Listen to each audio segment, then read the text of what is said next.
Hello, hello. Welcome to Tochnyi Weekly. Big sorry about the technical difficulties getting started there. We had some changes on the back end at Restream, but as usual, with all the changes at Restream, one of the changes that is a bit unfortunate is that we no longer broadcast on Twitter along with our other stuff. So please, if you could, our YouTube audience, who we think are great and are the best. Thanks for tuning in, by the way, chat. If you could, please go ahead and subscribe to the YouTube channel. And if you could, just like the stream and spread the word about Tochnyi and the stream. We definitely appreciate our supportive audience and everything you guys do to help us out and sticking with us.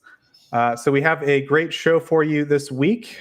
We first will present the news, or I'll present the news as I always do. That'll be followed by a report from German aid to Ukraine. Then we'll have a brief segment from Biennale on the current state of the economy in Ukraine. That will be followed by a presentation of an article by Brendan about the war crimes that are currently being committed by Russia. And then we'll have a very brief discussion of the Dragon drone. We like talking about drones here on Tochnyi. And finally, we'll close out with a discussion of a recent article that was written by another contributor of ours, Daniela. So without any further delay, I will go ahead and jump into the news.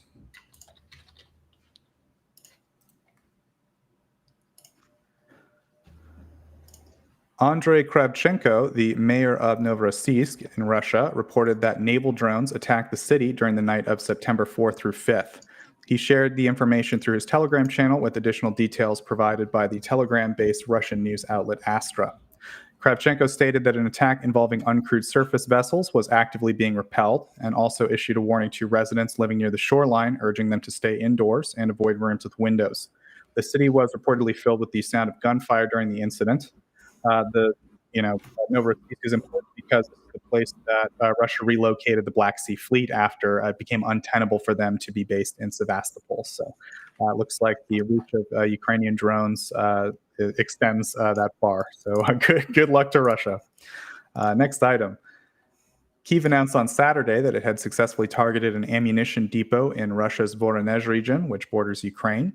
The attack was carried out via drone and caused a significant fire and a series of explosions. Alexander Gusev, the governor of Voronezh, confirmed that Russian air defense systems had neutralized the drone, but that debris from the downed drone sparked a fire, which spread to an ammunition depot, which triggered explosions. Gusev ordered an evacuation of nearby settlements as a precautionary measure and stated that no one was injured, although he didn't specify the exact facility that was affected by the impact. The SBU later claimed responsibility, stating that they had hit a large Russian ammunition and equipment depot. And a source from the SBU said that the target was part of a broader effort to disable military infrastructure near the Ukrainian border. And they stated that the depot was a legitimate target. The Ukrainian Defense Forces have continued their offensive in the Kursk region, targeting key crossings and Russian military equipment. On September 7th, Ukrainian forces struck pontoon crossings and destroyed an OSA anti-aircraft missile system using precision-guided weapons, as shown in footage released by a Telegram channel. OSA experts confirmed that the location of the destroying crossings were near the village of Zvenoe. In addition to the strikes on the pontoon crossings, Gimlers were used to neutralize the OSA air defense system in the region. The actions disrupted Russian logistical efforts as the destruction of all three bridges over the same river has left Russian troops isolated between Ukrainian forces and the river. Fighting in the Kursk region has been intense. During the first month of combat, President Zelensky stated recently that Russian forces have suffered over 6,000 casualties, with another 10,000 losses in other areas of the front. A portion of Kursk is now, of course, under Ukrainian control, and a military commandant's office has been established to maintain public order and address civilian needs. Major General Eduard Moskalev was appointed as the office's chief, following guidelines under international humanitarian law. I got a hot mic somewhere. If someone could go ahead and mute their mic. Thank you. At least 51 people have been killed and 271 others were injured in a missile strike in Poltava in Ukraine. The attack was carried out by Russian forces and targeted key locations, including a military academy and nearby hospital. This is a really terrible strike. Poltava Military Communications Institute was established in the 1960s during the USSR period, and it trains telecommunications specialists. According to Ukraine's land forces, military personnel were the casualties of the strike. The Ministry of Defense of Ukraine noted that civilians and military personnel did not have enough time to seek shelter after the air raid alarm. Early reports by Russian military bloggers speculated that the cadets had been gathered for a military parade at the Institute, but this was later refuted by the Defense Ministry of Ukraine and also by the eyewitness accounts that I read. They basically stated, like, we were on the 6th floor, the alarm went off, and we had 2 minutes, and we didn't get down in time. So, as far as I can tell, this parade story is not accurate. Philip Pronin, the regional governor of Poltava, reported that search teams were actively working at the scene. Additionally, 10 residential buildings sustained damage in the attack. Ukrainian President Zelensky has ordered a full and prompt investigation into the strike and confirmed that all essential services are engaged in ongoing rescue efforts. So yeah, it's a terrible strike. We really hope that Ukraine takes measures to prevent the possibility of anything like that happening in the future. Next topic is foreign aid. Previous topic was, of course, operations. The United States has announced a new $250 million defense package for Ukraine, as confirmed by the Pentagon on September 6th. The package was issued under the Presidential Drawdown Authority and includes RIM-7 missiles, air defense support, and a range of other military equipment. The U.S. is utilizing existing military stockpiles and aims to prevent any potential delays in procurement that way. The specific aims in the package include Stinger missiles, artillery rounds, TOW missiles, Javelin, and AT-4 anti-armor systems, as well as some Bradley infantry fighting vehicles, Gimlers, and M113 personnel carriers. The announcement also coincides with the meeting of the Defense Contact Group in Germany, where the Ukrainian side has been advocating for expedited delivery of air defense and long-range weapons. Also, several Ukrainian American organizations are urging the U.S. State Department to fully allocate the remaining $6.2 billion in Ukraine aid before the fiscal year ends on September 30th. These groups include Nova Ukraine, the Leleka Foundation, and Ukrainian National Women's League. They've expressed concerns that failure to use the funds might signal a decrease in U.S. support for Ukraine. Razom for Ukraine has pointed out that about $5.7 billion could remain unspent by the deadline if current trends continue, and they're calling on the president to act swiftly in utilizing the funds. As far as I understand, there are efforts by the Biden administration to extend the use of the funds, but I'm not totally sure about that. Leaders of the involved organizations argue that the aid could significantly impact Ukraine's ability to defend itself, particularly given the deadly attacks by Russia throughout the summer of 2024. We've seen some pretty severe missile attacks. On September 6th, Canada announced a new military aid package for Ukraine during the 24th Ukraine Defense Contact Group meeting at Ramstein Air Base, Germany. This package includes various forms of military assistance, including apparently 80,840 rocket engines. Not sure if that number is accurate. These were the decommissioned rocket engines that were talked about some time ago, as well as unguided 70-millimeter air-to-air missiles and 1,300 warheads. It follows an earlier delivery of 2,160 engines, which will soon be shipped to Poland. Canada is also providing Ukraine with 970 surplus C6 machine guns and 10,000 surplus 9mm pistols, as well as some decommissioned M113 armored vehicle, armored personnel carriers, and some Coyote LAVs. They are also allocating $389 million to train Ukrainian F-16 pilots through the Lead-In Fighter Training Program. Ukrainian pilots have already arrived in Canada to begin the training under the initiative. Other aid includes ACSV armored personnel carriers in a medical configuration. The first batch has already arrived in Europe, as well as additional deliveries of cargo and passenger versions to be completed by the end of 2025. Canada also recently sent 450 drones this summer, alongside $200,000 worth of IT equipment to bolster Ukraine's cyber defenses. The UK has announced the delivery of 650 lightweight multi-role missiles to strengthen Ukraine's air defense. The package is valued at 162 million British pounds and is part of the British government's ongoing commitments. The delivery is expected to begin before the end of the year and was stated by Defense Secretary John Healey during the Defense Contact Group meeting I mentioned previously. Manufactured by Thales, the LMM missiles are highly versatile and can be launched from land, sea, and air platforms. Since the beginning of the full-scale invasion, the UK has provided hundreds of LMM missiles, helping Ukraine counter Russian drones and other threats. The missiles are used by Ukraine's air defense forces on systems like the Stormer HVM and the Martlet Manpad system. Yeah, that's pretty. There's a lot more technical information I could share with you, but I'll spare it. Norway has allocated approximately 48 million euros to the International Fund for Ukraine to support the acquisition of UAVs or drones.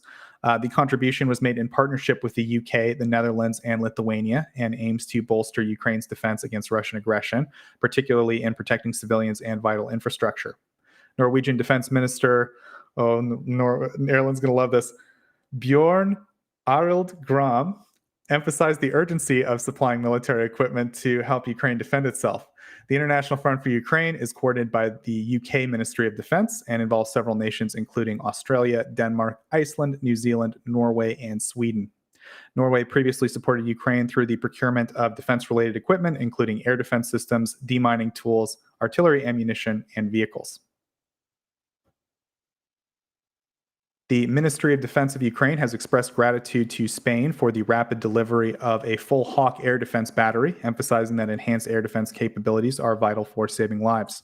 Spanish Defense Minister Margarita Robles announced that the dispatch of the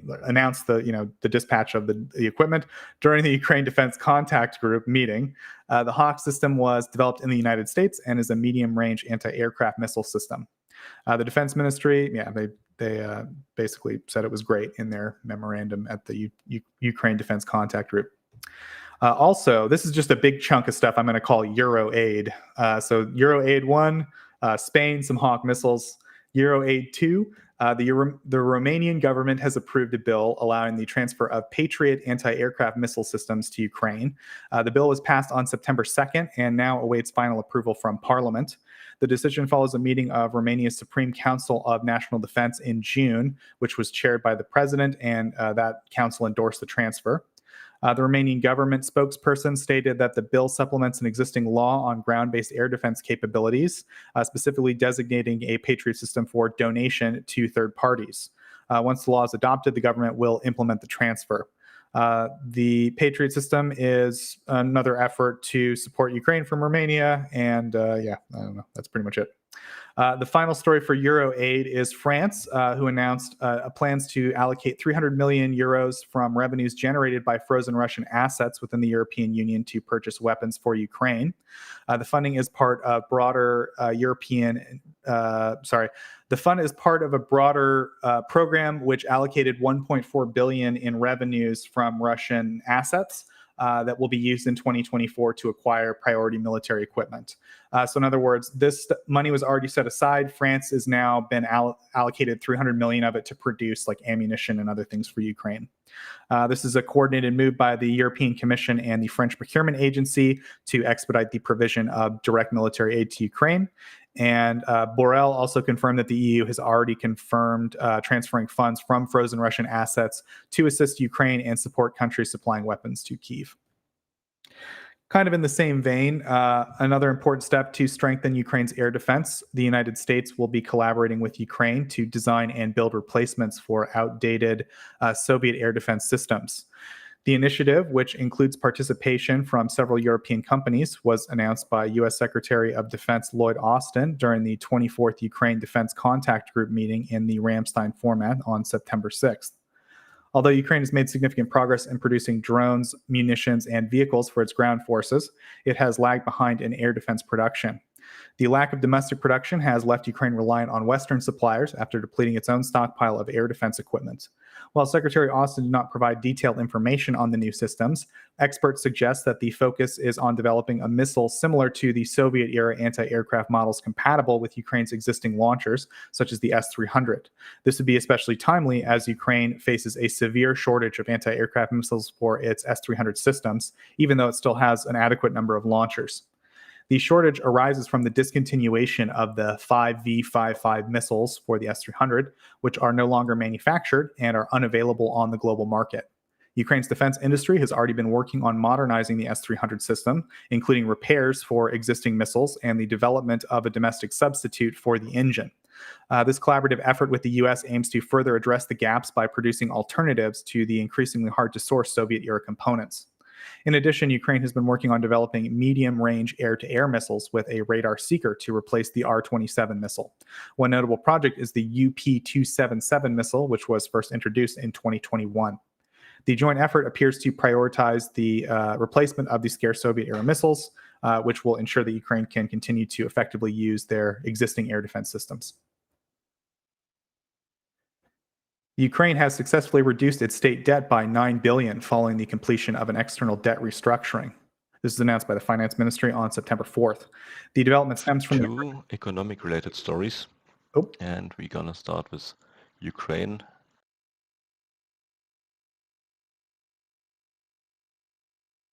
Well, yeah, we're going to talk a little bit more about economics later. Thanks, pre-recorded Binati. So this was a debt restructuring that occurred, and this happened in late July, and about 20 billion international bonds were restructured. This was one of the largest debt restructurings in recent history, according to the Ukrainian Finance Ministry, and around 60% of the net present value of the debt was discounted about 14%. This cuts debt payments by around 93%, which will result in a total savings of around 11 billion over the next 3 years. And the total debt servicing and repayment costs will have dropped by 77% by 2033, which will save Ukraine around $23 billion. It's a big boon to the Ukrainian economy that this debt restructuring went through. Also in economic news, Unilever, a global consumer and household goods company that first entered the Russian market in 1991, has been awaiting a decision from the Russian Federation's government commission regarding its potential withdrawal from their market. The company has been operating in Russia for decades with many assets, including 4 major industrial sites and associated brands, currently valued at approximately $450 million US. This would mark a significant reduction from last year's valuation, which was nearly double that. A buyer for the assets has been secured, although the identity has not been disclosed by Russian authorities. According to according to a regulatory agency, Unilever was initially reluctant to exit the Russian market, where it once held a dominant position. However, recent escalation in geopolitical tensions increased pressure on the company, and the company's revenue in Russia made it the 4th largest corporation in the country, or the largest foreign corporation in the country by earnings, with a turnover of 62 billion rubles. I don't know what that is in USD. It's like probably 100 million or 200 million. Over the past year, this revenue has dropped by about a quarter, which accounts for about 1% of Unilever's global business. So presumably the decrease in revenue has motivated them to consider leaving. In July 2023, Unilever was added to Ukraine's list of international war sponsors by the National Agency for the Prevention of Corruption due to its continued operations in Russia. Unilever has several well-known products, including Domestos, Axe, Rexona, Dove, I think Magnum also, like the candy bar or the ice cream bar. They're widely recognized in Ukraine and also Russia. The company stated that it would comply with Russian conscription laws if its Russian employees were drafted into the military. Unilever operates globally, managing over 400 brands and producing goods at 280 manufacturing facilities across the world. I think the last item in economic news, Gazprom is delaying several major offshore exploration projects in the Arctic, according to reports from the Interfax news agency, which cited data from Russia's State Register of Geological Study. The decision comes amid record financial losses resulting from the impact of Western sanctions after the invasion of Ukraine and China's hesitation to commit to a new long-term gas contract. In the Kara Sea, where Gazprom holds 11 exploration licenses, the timeline for drilling exploratory wells has been pushed back significantly. The Arctic region is crucial for Russia's energy production, accounting for over 80% of the country's natural gas output and around 20% of its crude oil production. This is according to the International Energy Agency. Gazprom's decision to delay the projects highlights the financial and political challenges the company faces, particularly in light of the stalled Siberia 2 pipeline negotiations with China. This pipeline was intended to supply 100 billion cubic meters of gas annually to China, but has yet to receive approval from the Chinese president, despite extensive discussions over a decade. Reports suggest that China has agreed to purchase gas from the Siberia 2 pipeline. However, the prices are comparable to Russia's domestic rates, which is around $60 per 1,000 cubic meters, which makes the project economically unattractive for Gazprom.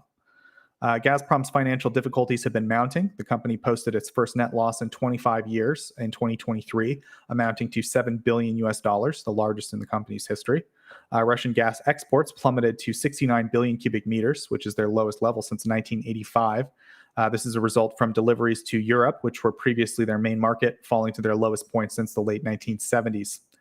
Although they reported a profit of 1.2 trillion rubles, or 1.02, or $11 billion in the first half of 2024, the core business remains unprofitable, with losses of around $5.4 billion per day, according to Russian accounting standards. So yeah, Gazprom continues to nosedive. Next topic is international relations. Spain has officially joined both the IT coalition and the maritime coalition to strengthen Ukraine's defense capabilities. The Maritime Coalition was established by the UK and Norway in 2023 and focuses on providing long-term assistance to Ukraine to build their maritime capabilities, including training, equipment, infrastructure, and other things aimed at enhancing security in the Black Sea. The coalition works closely with Ukraine's Navy and Ministry of Defense and has a focus on the rapid development of naval forces. The IT coalition is led by Estonia and Luxembourg and is designed to bolster Ukraine's Ministry of Defense and Armed Forces in areas of IT, communications, and cybersecurity. Coalition members contribute funds to initiatives with a goal of providing a digital foundation for future technological solutions. Also, Sweden has joined the demining coalition and will provide financial assistance to support Ukraine's demining efforts. This was announced by the Lithuanian Minister of Defense following Sweden's signing of a memorandum of understanding. The memorandum enhances the coalition's work, which is led by Lithuania and Iceland. In addition to joining this coalition, Sweden also pledged 5 million to help clear mines, 5 million euros to help clear mines across large areas of Ukraine. The demining coalition now consists of around 30 countries, and they all provide financial and material support to Ukraine. Sweden's involvement is expected to significantly enhance the coalition's ability to deliver necessary equipment efficiently. This would include the advanced mine clearing system that Sweden produces, such as the Scanjack 3500, which is thought to be playing a key role in future efforts.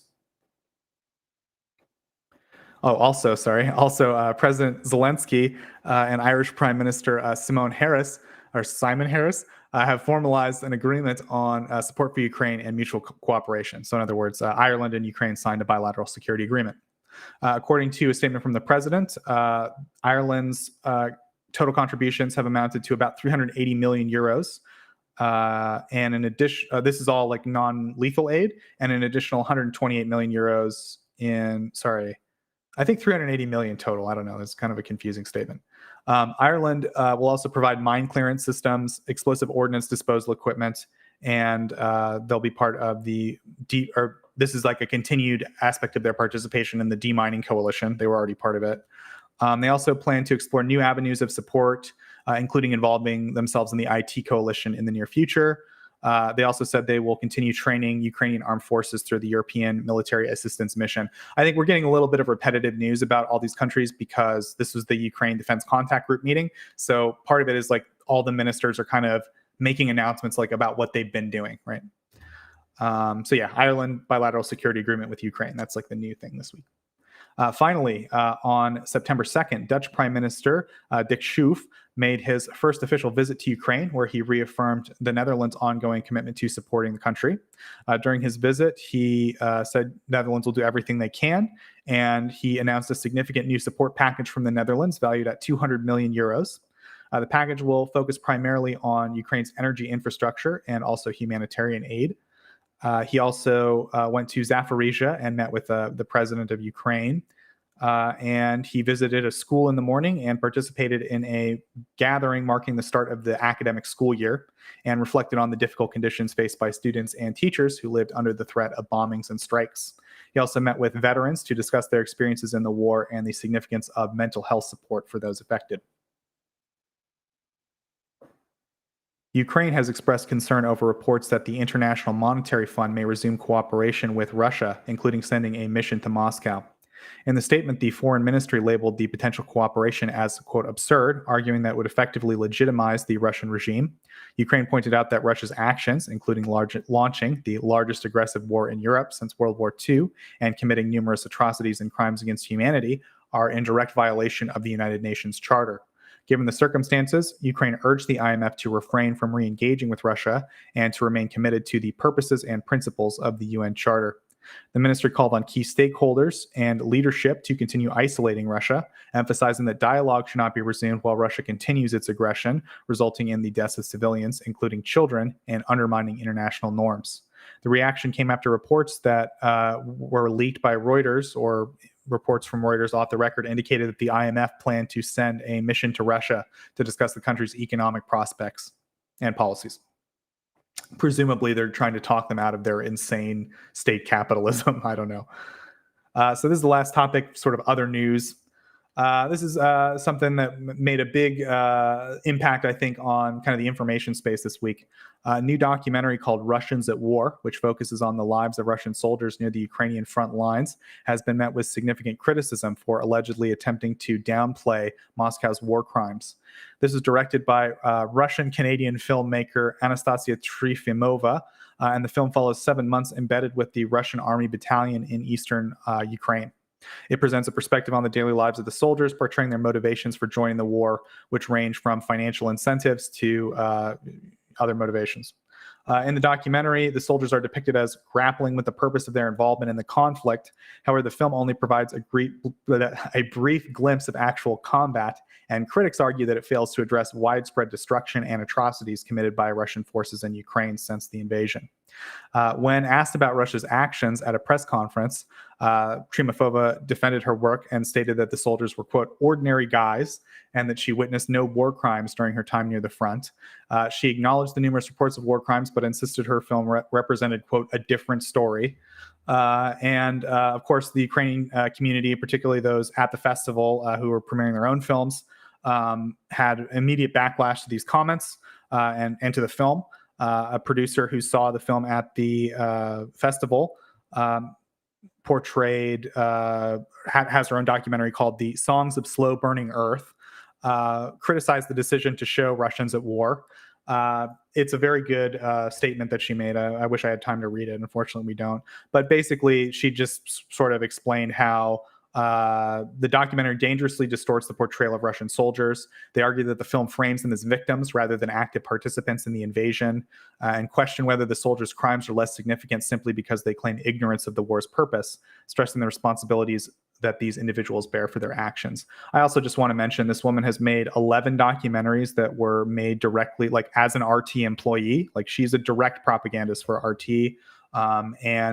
This documentary that she made, Russians at War, was given 340,000, I believe, Canadian dollars by the Canada Media Fund to be produced. So, very, very upsetting, and that this managed to weasel its way into legitimate Western art circles. I'll put it that way, in documentary circles. Also, in addition to this, also in the information space, according to an indictment by the United States Department of Justice, a U.S.-based media company linked to 6 conservative influencers, it wasn't named in the allegation, but this is obviously tenant media based on the substance of it, was covertly financed by employees of Russian state media. The company produced English language videos that allegedly aligned with the Kremlin's goal of exacerbating internal U.S. divisions to weaken oppositions. Among the influencers cited, again, I don't think these people are named in the indictment, but it's pretty obvious that it's them: Tim Pool, Dave Rubin, and Benny Johnson. The U.S. Justice Department did not directly target any of the influencers themselves, stating that they were or at least some of them were misled about the company's financial backing. Instead, 2 RT employees were given the charges of conspiracy to commit money laundering and violating the Foreign Agents Registration Act for funneling around $10 million to the Tennessee-based company. Though the company is not named in the indictment, I already mentioned that, it's Tenant Media. And the indictment follows the new U.S. sanctions against RT, Margarita Simonyan, and other Russian propagandists who the U.S. sanctioned for interfering with U.S. elections. And what I believe is the last item this week, it's a huge story. President Zelensky has initiated a significant government reshuffle, marking the largest change to Ukraine's cabinet since the Russian invasion began. The reshuffling includes the replacement of key ministers in crucial positions, and Zelensky stated that it was to, quote, bring new energy into the government. The changes target essential areas such as foreign policy, strategic industries, justice, agriculture, and defense. One of the most significant shifts was the replacement of Foreign Minister Dmytro Kuleba with Andrei Sybiha, who is a longtime diplomat and former deputy to Andriy Yermak, the head of the president's office. Kuleba has played a central role in securing military aid and coordinating international diplomacy during his tenure. Reportedly, he sought to step down due to the exhausting demands of his position. Another key figure affected by the reshuffle is Alexander Kamyshin, the former Minister of Strategic Industries, who was moved to the president's office to continue focusing on weapons and infrastructure issues. Kamyshin, who was known for keeping Ukraine's railways operational throughout the war, had been integral to boosting Ukraine's domestic defense industry. His successor, Herman Smetanin, previously led the state's defense conglomerate Ukroboronprom and is expected to maintain focus on bolstering defense production, particularly drones and missiles. The continuity in defense policy suggests a sustained push for self-sufficiency in military hardware. In the Justice Ministry, Denis Malyushka, who served since 2019, was replaced by Olha Stefanishyna, who's the current Deputy Prime Minister responsible for European integration. This appointment underscores the emphasis on aligning Ukraine's legal reforms with European Union standards. Her dual role as Justice Minister and Deputy Prime Minister for Integration suggests a strategic prioritization of Ukraine's EU accession, which has gained momentum since the war began. Also, just briefly mention that the Parliament gave the previous Justice Minister a standing ovation. So I think that speaks to what kind of job he did. The Ministry of Agrarian Policy and Food also saw a leadership change with Vitaly Koval replacing acting minister Taras Vysotsky. The appointment comes at a crucial time as Ukraine's agricultural sector faces significant challenges from Russian attacks. This is like a long time coming. Like there's been so much discussion about replacing the agriculture minister. It's been a temporary person for a long time. And the former head of the State Property Fund, Koval, is expected to focus on rebuilding agricultural production and addressing ongoing disruptions to exports. Finally, Natalia Kalmykova was appointed as the Minister of Veterans Affairs. You know, that's so weird. That name's oddly familiar for some reason. Erlend, is there a reason why that name might be familiar? Well, a year ago, I think, and a couple of weeks ago, we had Natalia on when we were doing Tochnyi Spaces. William brought Natalia on because he is connected with the, he's one of the, how do you say it, like the people who started the Ukrainian American Veterans Bridge, and she used to be the responsible person on the Ukrainian side. So yeah, we had an hour-long interview, I think, with her, and shortly after she became Deputy Minister of Defense, I think. So we tried to get her on again, but apparently she is very busy. Yep. Like complete goofballs, we didn't put that as the title of the thing, but I have the link. I'll throw it up in the chat in a minute. But yeah, so if anyone wants to hear what the new Minister for Veterans Affairs is like, we interviewed her on Tochnyi. So yeah, maybe check that out. It's an old broadcast, but probably a good one. Okay, so I think that wraps up my news presentation for this week. So I'll go ahead and turn it over now to German Aid to Ukraine for his report. Go ahead. Hello. Thank you, Joseph. Hello, guys. As always, I will now present the most important news from Germany regarding Ukraine. We have just 2 items this week. So let's start with the latest one. Here we have the segment. So let's start with the latest UDCG meeting at the Ramstein Air Base, which took place at Friday. There, Germany's Minister of Defense Boris Pistorius pledged the delivery of 12 additional Panzerhaubitze 2000s of which 6 are to be delivered this year, and the remaining 6 are to be following next year. He also mentioned the supply of additional FIM 92 Stinger manpads. Although nobody except me reported this as a new pledge, I can assure you that this is actually an additional pledge, as I didn't know about it, and that's basically all you need to know to verify that it's actually a new pledge. So yeah, very, very good news, especially in the budget situation we are in right now. And by the way, if someone is interested, this means that Germany will now, in addition to other self-propelled howitzers, deliver 30 Panzerhaubitze 2000s until the end of 2027. And already as the last item this week, as we had... Do I need to? No, okay, it's muted. Perfect. As we had started a little tradition some time ago where I wanted to show at least one video or an image of German delivered military aid in Ukraine, I wanted today show you a video I found yesterday night. This video shows active demining work of a V1MC mine clearing tank with a drone net, a jammer, additional reactive armor from a POV perspective during the Ukrainian Kursk offensive. Unless other demining machine, which purposely trigger mines to explode, the V1MC is equipped with a root opening mine plow, which, very basic spoken, pushes away the mines, which creates a trafficable path for other vehicles following.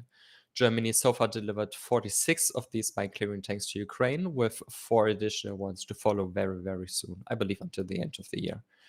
And yeah, that's all I had for this week. Back to you, Joseph. Very clever Germans. Move all the dirt instead of moving the mine. That's smart. Okay, so our next topic is we're going to have a presentation from our colleague Bianade on the current situation with, I believe, the Ukrainian economy. So we'll go ahead and turn it over to Bianade. 2 economic-related stories, and we're gonna start with Ukraine, which announced on Wednesday that it had secured the formal approval of international bondholders to restructure over 20 billion in debt, a move made necessary by the ongoing war with Russia. Kyiv confirmed that holders of over 97% of its debt had agreed to the restructuring by the required deadline, allowing the plan to proceed. This agreement will reduce the face value of Ukraine's international bonds by more than a third, ensuring compliance with the conditions set by the International Monetary Fund, IMF, which deemed the reduction essential for maintaining sustainable debt levels.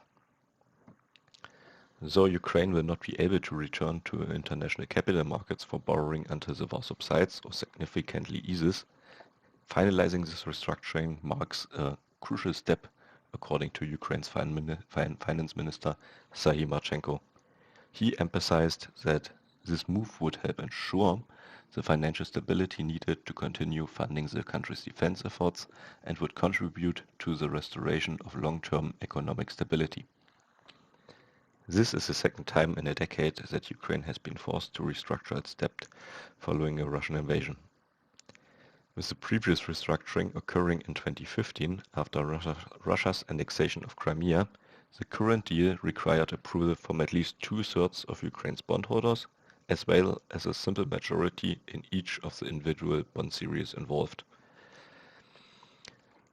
So Ukraine had a debt restructuring in 2015, and the debt restructuring in 2015 came with several critical conditions negotiated between the Ukrainian government and its creditors, which included significant private sector bondholders.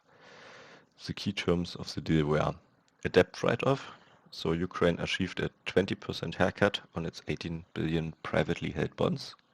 This write-off amounted to around 3.8 billion in debt of being erased. Then we had a debt rescheduling.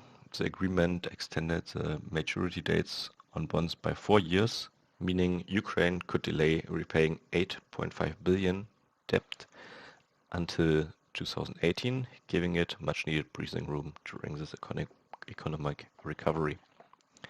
And then we had the GDP-linked warrants, which was a critical point because creditors received GDP-linked warrants as part of the compensation for the debt relief. These warrants would provide additional payments to creditors if Ukraine's economic growth exceeded certain thresholds. This linked creditor recovery to Ukraine's economy performance. And then we had a rule about no interest rate reduction. Despite the relief in principle and extension of maturities, creditors managed to preserve the original interest rates on the restructured debt, which Ukraine would continue paying. Yeah, so that were the conditions of 2015. That were not the best conditions. The restructuring process was completely swiftly, taking only 4 months to negotiate. It replaces a 2-year bond payment moratorium granted to Ukraine in the summer of 2022, which is now set to expire. So Ukraine didn't have to pay bonds for the last 2 years, but now this payment moratorium has expired, and this is why the new deal is in place. Yuri Butsa, head of Ukraine's debt agency and key negotiator in the deal, highlighted that this restructuring was unique. Unlike other debt restructurings, it was driven solely by Russia's aggression rather than by unsustainable economic policies. He also noted that it was one of the quickest restructurings in history. Ukraine's bilateral creditors, including countries like Canada, France, Germany, Japan, the UK and the US, praised the agreement. In a joint statement, the group of creditors of Ukraine said that the swift implementation of the exchange demonstrated strong international support for Ukraine by offering sustainable debt relief. As part of the restructuring, bondholders have accepted a 37% write-on of their holdings, saving Ukraine 11.4 billion over the next 3 years, which aligns with Kyiv's current IMF program. In exchange, bondholders will receive new bonds worth 40 cents for every dollar of the original claim, with interest payments restarting immediately. Interest will begin at 1.75% and gradually increase to 7.75% by 2034. Additionally, bondholders will receive a separate bond valued at 23 cents, which will not pay interest until 2027, but could increase to 35 cents if Ukraine's economic growth exceeds IMF target by at least 3% by 2028. These bonds are expected to begin trading on August 30 once the final restructuring. We will now talk about Russia and China and some issues which started emerging after the US said that Chinese banks may get hit with secondary sanctions if they are catch dealing with Russian entities which are supporting the war in Ukraine. So, in August 2024, Russian companies experienced increasing challenges in processing payments with Chinese partners, as tens of billions of yuan were delayed in transaction. This issue intensified due to stricter compliance measures by Chinese banks following Western threats of secondary sanctions.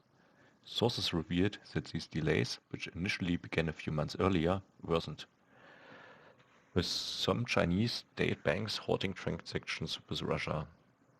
Although large state enterprises continue to successfully process payments, smaller businesses, particularly those trading consumer goods, face significant hurdles. Many of these smaller companies have had to use intermediaries in third countries to bypass compliance checks, raising transaction fees from near zero to around 6%. Some have even resorted to unconventional methods, like using gold transfers to Hong Kong to complete payments. Despite the challenges, bilateral trade between Russia and China remains robust. In the first half of 2024, trade grew by 1.6%, reaching $137 billion. Large Russian exporters of commodities such as gas, oil and grain reported no significant payment issues, but smaller companies struggle due to these payment delays. The Chinese government opposes unilateral sanctions and has emphasized the legitimacy of its trade relationship with Russia, which aligns with the World Trade Organization's rules. However, Russia's imports from China fell slightly in 2024 due to these ongoing payment difficulties. Russia's central bank predicts that overall imports will decline by up to 3% this year, mainly due to payment and logistical barriers. Nonetheless, some smaller local Chinese banks unaffected by global sanctions have stepped in to handle transactions, albeit with limited capacity due to outdated infrastructure. Experts warn that until these payments issues are addressed at the government level, attracting Chinese investment will remain challenging. This situation presents significant risk, particularly for Russia's industrial sector, which depends heavily on Chinese imports for equipment. Yeah, so basically what's happened is Chinese banks have to check very, very much what kind of businesses they are trading with, if this is a shell company, if this is not a shell company, and some of these companies are waiting for their money since several months. Also, another issue is that the Chinese companies don't want to trade in Russian ruble because they are not trusting and don't want the Russian ruble. So yeah, Russia has to come up with plans to pay out people in Chinese yuan. If you're interested in the reserves of Chinese yuan and Russia's general financial reserves, our dear friend and contributor Ben has made a nice tweet about it, made some research and published it on our Tochnyi Twitter and on the website. So yeah, please check out Ben's reporting on Russia's war chest, or their last money reserves they have, and how it's working out. Back to you. Thank you, Bianade. So up next, we will have a presentation from researcher Brendan, who has done some extensive research on Russian war crimes, and he recently published an article on both his Substack and our website, Tochnyi.info. So we'll put a link up to whichever one Brendan prefers in the chat for you guys. And Brendan's going to go ahead and give us an overview of his article. Over to you, Brendan. Hi. Hello, Tochnyi. Всім добрий вечір в Ukraine. Everyone that's in Ukraine, good evening. I would like to talk a little bit about Russian war crimes occurring within the Kherson region in the south of Ukraine. First, I'd like to kind of set the geographical kind of scene, because I think that's important to the nature of the warfare that you see there. And as you can see, this is an aggregate of all of the drone strikes that have either been geolocated by other members of the basement or the ones without the golden ring around them. Those are not precise geolocations, but geolocated roughly to like a neighborhood per se, or potentially to a building, potentially, or a street that come from Kherson ODA, and the prosecutor's office, the UA National Police, and sometimes the Ministry of Internal Affairs. They do sometimes report on it, but not as much.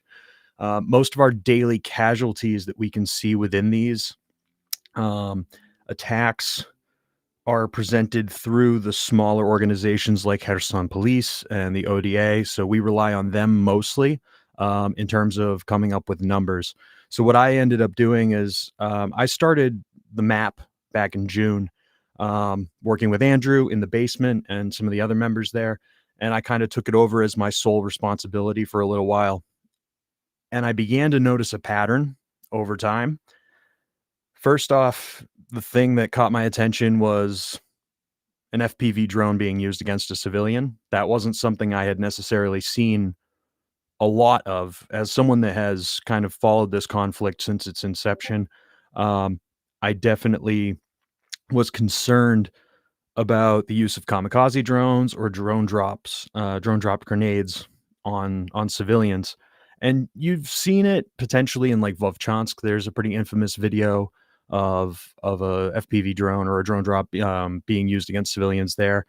But the scale of the use of FPV and drone drop grenades against civilians in Kherson is nothing like anywhere else on the front line.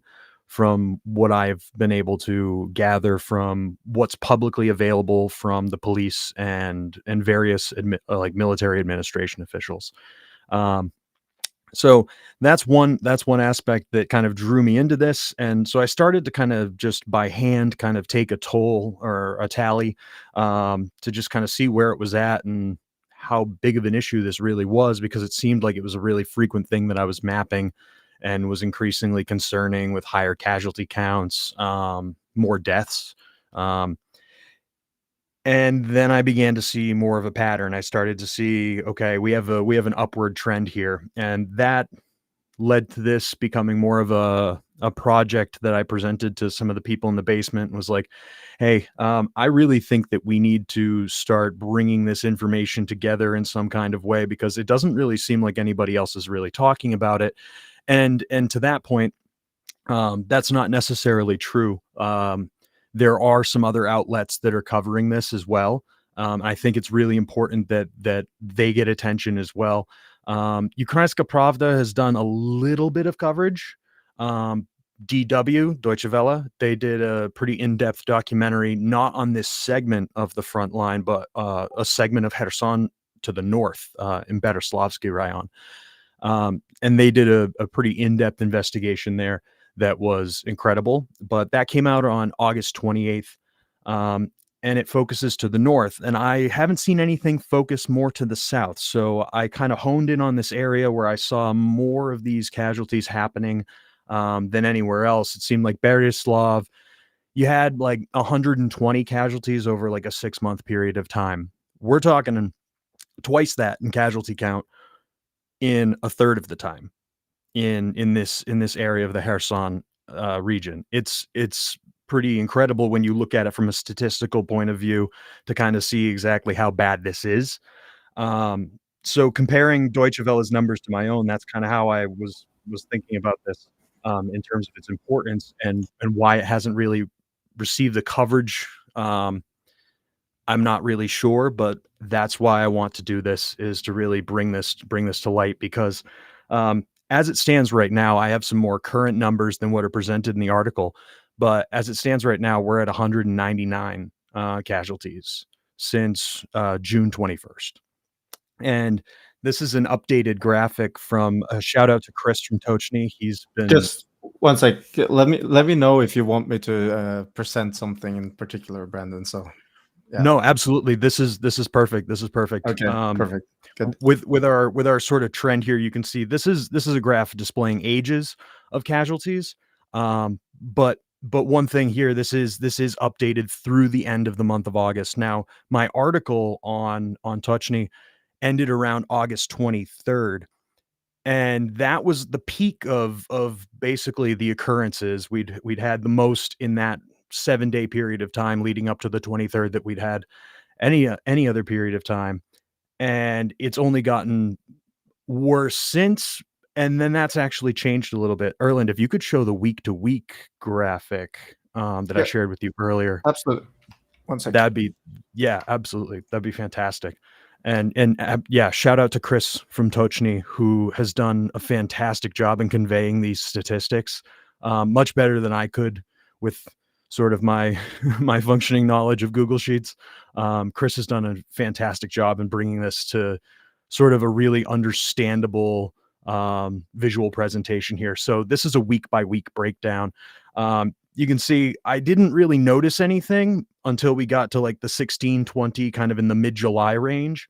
That's when I was like, okay, there's something going on here. What is happening?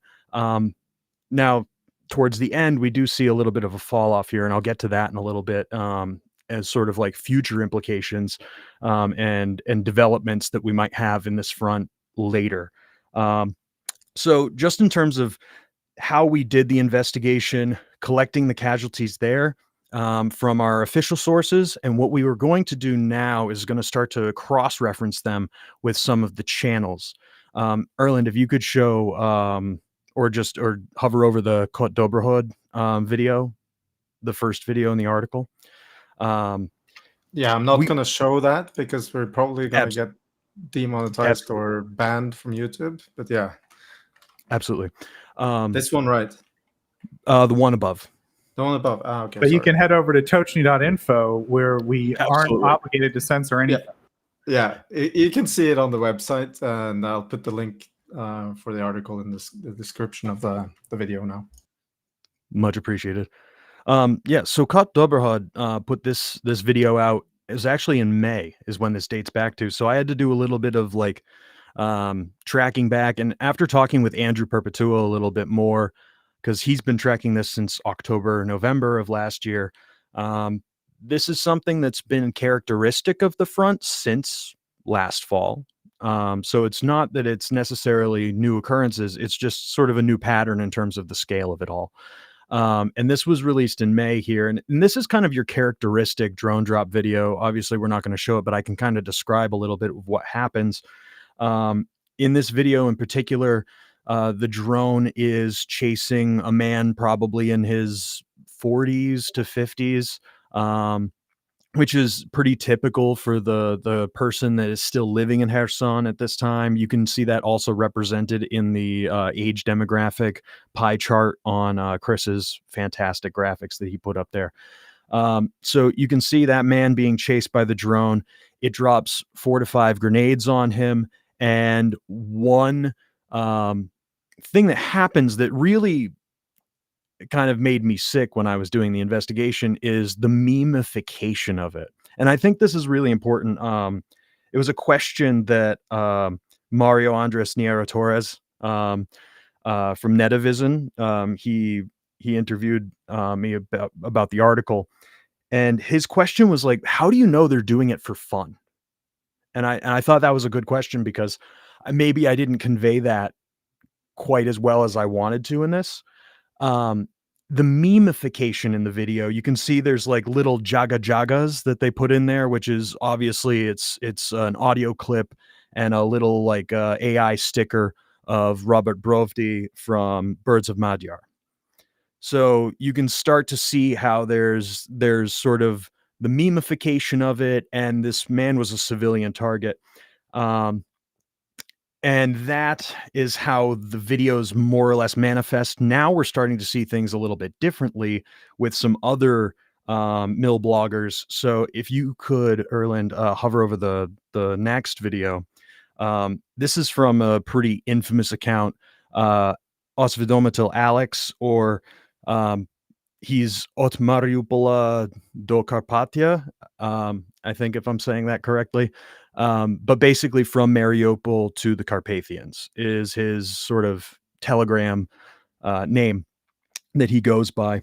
And his account is pretty much dedicated to reposting or posting videos sent to him by other drone pilots in this region of exclusively drone drop attacks against civilians and police and EMS workers, civilian infrastructure. Really popular target is cars. Sometimes it's just vehicles in garages. So, I mean, the civilian segment of these drone attacks is honestly, it's a pretty small segment of all of the drone attacks that are happening in that area. So there's more drone attacks than you can even imagine just based off the civilian casualties, right? Because you're also going against cars and other things. So like you have this array of drone attacks, and this one genre seems to make it onto the Telegram channels more than anything. And it's these civilian drone attacks or these police drone attacks. So in this case, this video shows a drone drop grenade hitting a police officer as he leaves the car. And unfortunately, I think he was a 36-year-old father, and he did not make it. And that's characteristic as well. There's been, I think, about 20 EMS or police casualties over the course of the last 2 months in Kherson Oblast. So there have been specific incidences where cops are being followed. And that's honestly celebrated, as you can see in the caption here. Minus svinya is what it says, right? Like one less pig. So like obviously trying to, again, make light of the situation in some kind of way. And you can also see that happening in a more recent video, actually. Alex Osvedomitel, he posted a drone drop against a man on a moped. And this attack that I'm referring to offhand, it's not represented in my data set yet. That's going to be represented in an updated article that I'll be publishing probably in the next week or so. And what occurs in that video is Alex Osvedomitel says that this man was going from military unit to military unit on a moped, and on the last time they got him, but nowhere is that shown. Only thing shown is a drone hovering and chasing this man on a moped and then hitting it with a grenade and wounding him. So we can see that there's actually no memification now, and it's just sort of moving more towards, if you could say it, almost like a war porn account, where it's becoming more or less like posting for the pleasure of the civilian casualty being incurred. So that's one thing that we've noticed in terms of how they've evolved in terms of how they post about it, how they talk about it. And I think that really underpins a lot of sort of the attitude that goes into the attack in the first place. There was a person that commented under one of my geolocations of that September 4th attack, and they said, well, it's just a person on a moped getting hit. And it's, well, no, actually, the Russians referred to that person as a civilian, and Kherson ODA referred to that person as a civilian. And if it's a civilian casualty, no matter what, it should probably be investigated. And I think that kind of goes into this attitude from Trimasova's documentary with the Russian soldiers there. This sort of idea that distancing themselves from war crimes, and war crimes, I don't see them, they don't happen, or trying to find ways to cover war crimes. We've actually in the basement noticed a pattern in terms of how they're actually using sort of a format in terms of how they're using language to try to convey war crimes in a way that maybe they won't be seen as such. So that's one element that I think is really interesting for the future in terms of what we do for analysis going forward. In terms of some suspects, I think there's a couple people that we can kind of throw out without really necessarily compromising any investigation, because they're very open about what they do. And these are two suspects, actually, the DW, Deutsche Welle, pointed out in their documentary, Bars 33 and the 205th Motor Rifle Brigade, elements of which may no longer be in Kherson, potentially. We may have had a development where some of our drone operators might be now in Kursk. We do have in the basement some information pertaining to that, which I think that makes it interesting. If you take a look at the week-to-week drone casualties, there's a massive drop-off after the 30th. Yeah, thank you, Erlend. Something very interesting that I noticed. So, some future implications, maybe we might be seeing less, but I will say there's an outlier to this sort of theory. Just today, a minibus in Kherson was attacked with a drone drop grenade, and 6 people were injured, all falling right within that age demographic of 41 to 60 years old, sort of the typical target of Russian drone operators. And actually, the day before, they failed to incur civilian casualties while attacking a bus before that. So I think I'm beginning to notice a pattern now. Whoever is left from that unit, or whatever unit might have moved in to replace them, they're going after buses. So some interesting things to keep in mind. Now, as the investigation goes on, we're going to expand our data. As of right now, I've already begun collecting Kherson proper, Suvorovsky, Korabelny, and Tavrivsky districts in their data, and I'm going to be adding that to the next update.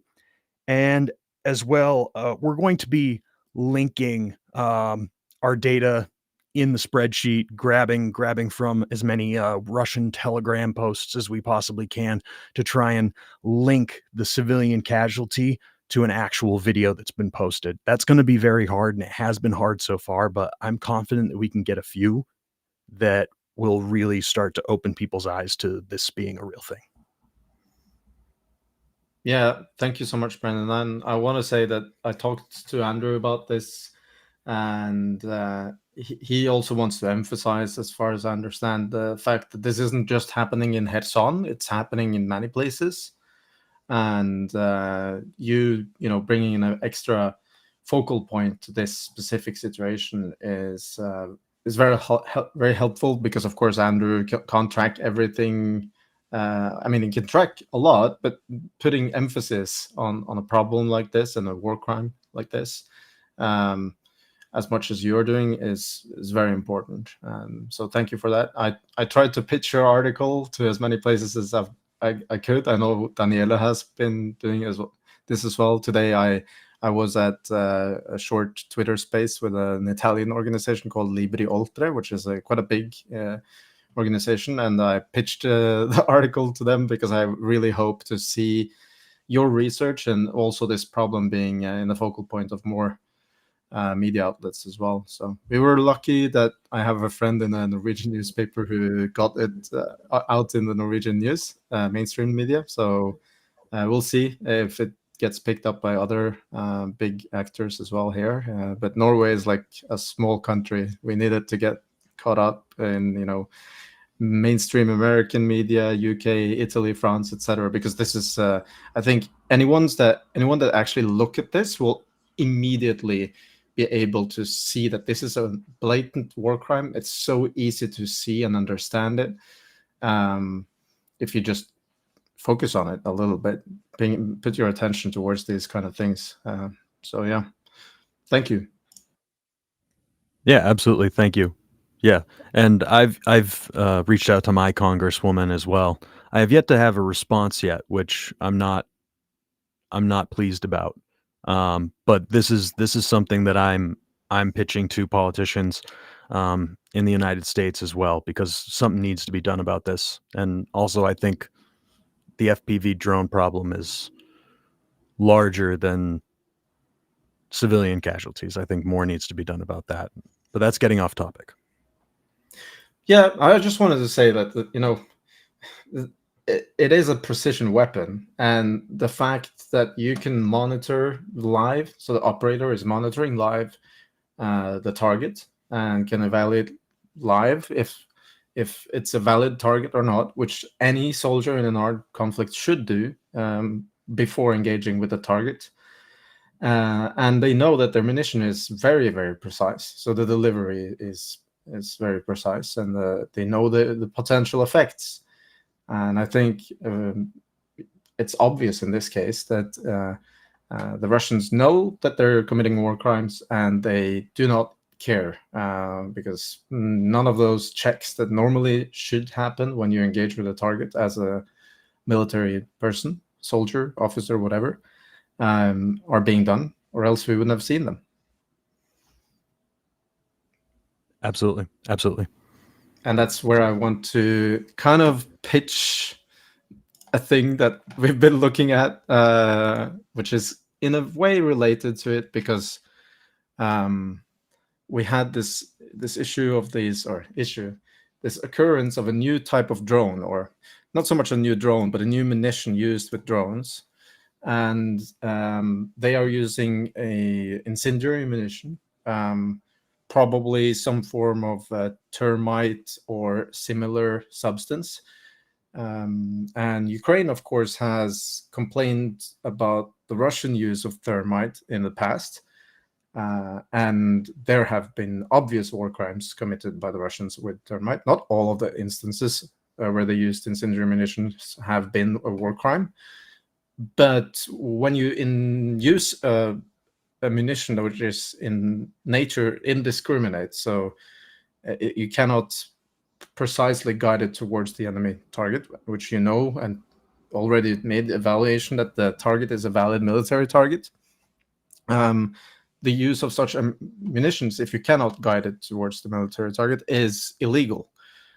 But Ukraine has been now using these drones delivering incendiary ammunition. I'm just going to try and pull up the video without the sound because it's very loud, from the Korne group. Korne group. Sorry, Andrew. I know that you don't like how people are pronouncing this. Is the video playing, by the way? Yeah, it is. So this is a drone delivering incendiary munition, basically showering it over Russian positions. And this is a precision weapon.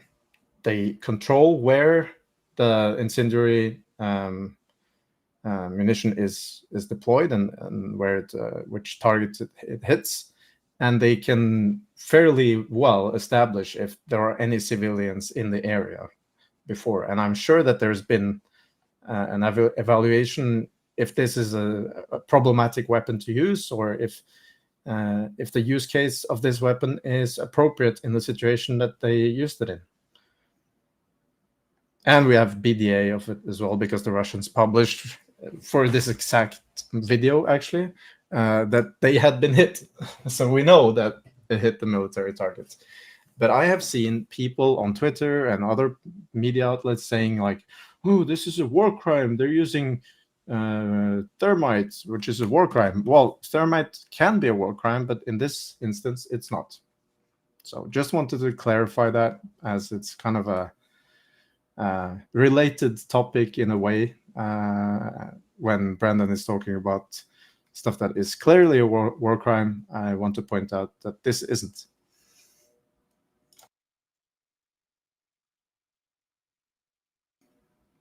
Yeah, And yeah, please, if you have any comments or questions to this, I would like to hear them. I think it's, I don't know, definitely it seems like a very useful, what would you say about it just as a military tactic or weapon, Erlend? Like, so obviously it's sort of, we have in military history like incendiary ammunition and shells, right? I mean, this is sort of a precision version of that, or like, what do you think the battlefield purpose is? Do you think it's like more effective than the traditional method, or what do you say about all that? Well, it's kind of the same as when Ukraine has a lack of 155 artillery ammunition or other calibers. They started using a lot of FPV drones to kind of mitigate that problem. Ukraine doesn't really have any incendiary ammunition. If they had some, for artillery, they probably they used it all already.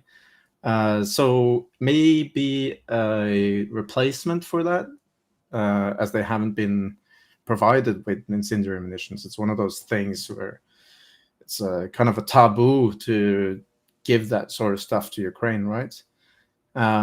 So I think it's kind of a replacement. On the other hand, it's being delivered very precisely on the target. You can control exactly which area you want to hit. I don't think Ukraine wants to deforest their whole country, right? So doing this in a precise manner is probably preferred to them as well. That's another consideration to make. And they can hit the Russians with it. And being hit by this stuff is horrible. Like, it scares the enemy like hell. I mean, this is really fucking scary.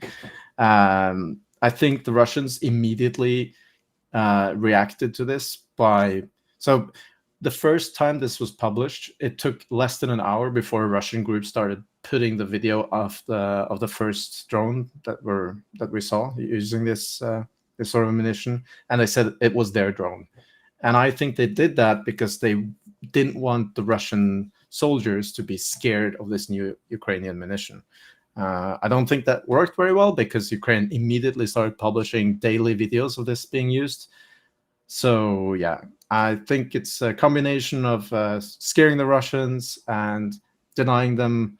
So area denial, because you can see, I mean, the forest catches fire, and we know that having forested area is a preferable situation when you have a positional warfare as well. You can actually hide your soldiers under the forested area, where and the Russians have done the same. They've deforested enormous areas in Ukraine because they know that when the area is deforested, it's a lot easier to observe the Ukrainian positions and destroy them with airstrikes, artillery shelling, or drones. So yeah, I would say that it's a useful weapon. It definitely needs to be used with caution, and just blatantly deforest areas is potentially also problematic. According to the Geneva Convention, there's a specific point about deforestation. So you need to have good reasons to do it. That's my comment on that. Yeah, I think one thing too that I remember, we were talking about this, and I was like, it just seems to me like just dropping an incendiary grenade from a drone is like more straightforward of a solution, because I've got to assume that this is like a major engineering challenge to get this like white hot thermite shooting out of a drone, right? But you mentioned like the area that this thing can cover is huge, so I think that's just one pretty significant advantage. Like I don't think I've seen another drone that could, handle such a large area. Yeah, most drones have like very limited area effect, other than like the vampire drones dropping TM62 mines, which definitely does have quite a large destructive effect, or other big bombs. This one is by far more, it has more of this area effect, and I think that's the only drone that we've seen, or munition from a drone that we've seen being employed, that definitely it does have an area effect. Yeah, so it's revolutionary this way. The thing that makes me kind of like stop for a moment is that I'm kind of scared that the Russians are going to try and replicate this, because that's normally what they do when Ukraine develops a new drone. I guess Daniela can comment on this as well, but the trend has been that they try to replicate it. Yeah, and honestly, it's something that scares me, because of course the Ukrainians are defending much more than the Russian at the moment. So yeah, but we'll see. The replication is not always as good as the Ukrainian one. And also, just from what I understood, the Ukrainians are working also on a lot of different weapon systems. So it will be an intense winter, I think. I kind of like the idea of them working with flamethrowers around their ammunition depots, Erlend. Yeah. What could be possibly going wrong?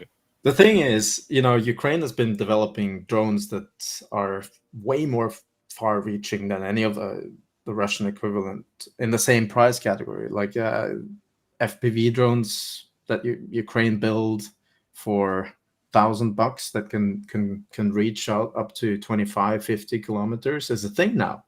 The Russian equivalent costs tens of thousands of dollars per drone, right? So if they can deploy this specific or similar munition at that range, then we'll probably see them lighting munition depots on fire as well. Yeah, I wouldn't be surprised, at least, if that's gonna be something we see more and more. And just to add another piece of history, it looks like that this type of weapon was already partially available, but wasn't trusted at the beginning, and then it went viral, and now all the units want this. Yeah. I talked to a friend that I met in Ukraine, who's a drone guy. He said that this is very interesting. I guess that's what I can say about it. But I'm I mean, we saw one unit use it, and within a week we have like 5-6 different units using this specific munition from drones. So it also shows that the Ukrainian logistics on providing specific munitions created for drones is improving. It's been distributed, a lot faster than any other munition I've seen, actually. Well, there you have it, folks. Some guys took a name from Warhammer 40K, and now they're chasing Russians around with robots that have flamethrowers on them. And this is real life. Yeah, it's kind of scary. It's not something like I want to say from perspective of me being a former soldier and also potentially a soldier in the future, because I'm a reservist. If there would be an attack where on a NATO ally or on our country, I would possibly be called in to serve. It's not something I particularly enjoy to see, this kind of development. But when it comes to Ukraine developing better drone systems, I'm always going to support it. But on the other hand, I have this kind of bad feeling about warfare in general becoming very difficult to. It's becoming more and more difficult to protect soldiers against these kind of threats. Yep. There's, basically nothing more terrifying than the mind of a Ukrainian military engineer whose country's been invaded. And we're going to have Russians copying the innovations that the Ukrainians make, I think, for decades. So, it is what it is. But I think you did a good job explaining the new drone we're seeing out there. We always try to keep people appraised when we see new interesting uses of drone technology. Because we think that the drone stuff is mostly not overlooked by mainstream media, but their impression of it is very narrow and myopic. They don't really seem to understand the evolution of the systems or how they actually work kind of on the ground. I certainly don't, but I think you guys spend a lot of time, you watch a lot of videos doing your best to try. So anything else you want to add before we move to the next topic, Erlend? Yeah, we don't really have the possibility to bring the comment on now because some nefarious business with YouTube and Restream, the platform we're using, that happened just this weekend. So yeah, it's a bit annoying. But I have a question from one of the listeners to Brandon from an account called Space Test Account. He says, Brandon, what is the main takeaway you'd like people to be left with, and what can listeners or readers do to help? So very good questions there, actually. Yeah, the main takeaway: give Ukraine everything it needs to win. That's it. In terms of because I've thought about this and talked to Andrew about this, right? Like, you want the problem to stop, right? Obviously. How to do that is pretty difficult. And I think the best way to do that is to give Ukraine long-range strike capabilities so that these drone operator bases can be wiped out.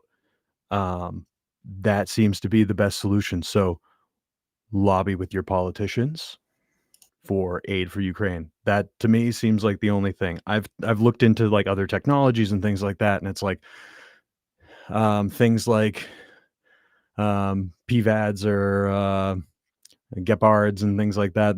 It's too expensive, it's overkill, it presents an even bigger target, and those become like drone magnets, right? So you can't employ traditional ADA to take out something like an FPV. It's kind of, it's a little silly in a way, but also dangerous. So what do? Do you employ increased EW? Well, EW is, as you guys know, and I'm sure as Daniela can even attest to, that's an even deeper hole in terms of dodging each other, in terms of what frequency the operator is operating on and what frequency your jammer is operating on. So I think that doesn't necessarily lend itself to a super easy solution either, but I feel like long-range strike capabilities might.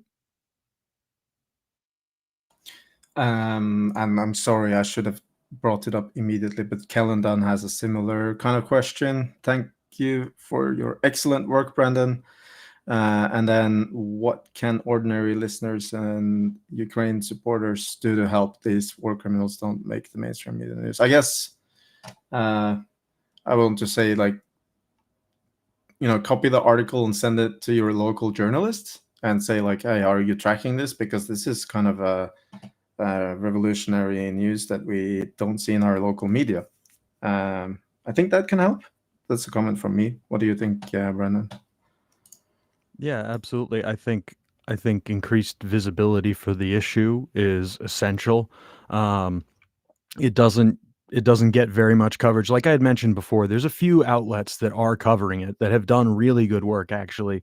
Ukrainska Pravda is one of them, Deutsche Welle is the other, and there's a reporter on the ground in Ukraine. I think she's in Sumy right now, but she was on the ground in Kherson. She updates every now and again the situation in Kherson, Zarina Zabriskie. She also kind of is the only other person really screaming into the void about this. So I think, yes, getting in contact with more journalists. I've tried to pitch the articles to several outlets without much traction, but I think this is such an essential issue for me that I'm going to keep doing it regardless of the response, no response. I'm going to keep trying different outlets because this is one of the clearest, at least in my mind, one of the clearest instances of a war crime being committed in Ukraine. It takes, like I think you had said, Erlend, earlier, kind of all you need to really see that this is a war crime is 2 eyes in your head. Can I ask a question, Erlend? Sure, go ahead. So I was trying to do something similar, but on a completely different point of view. So I was trying to track different type of FPV drone operators. And do you think it would be possible somehow with some more investigation to understand which unit they belong to? Yeah, Most certainly. I think we can do that, and I think maybe with some help from other people with certain capacities, we can probably even find who did it. Yeah, because I just think yeah, sorry, go on. just takes a lot of resources and specific capabilities, which are both humanistic and technological. Yeah, I was asking this question because if I understood correctly, you in the chart you show at some point a drop into the cases, and if I understood correctly, this is because you assume that the unit has been rotated, right? So I'm correct, Brendan? Yeah. According to Andrew and Andrew's latest sources, it does appear that one of the more active drone units in the Kherson region, operating probably like north of Oleshki, I would say that unit potentially has rotated out. Okay, understood. Mm-hmm. But that hasn't stopped attacks. So there is somebody else that's still either a remnant of that unit, maybe, or maybe a new unit.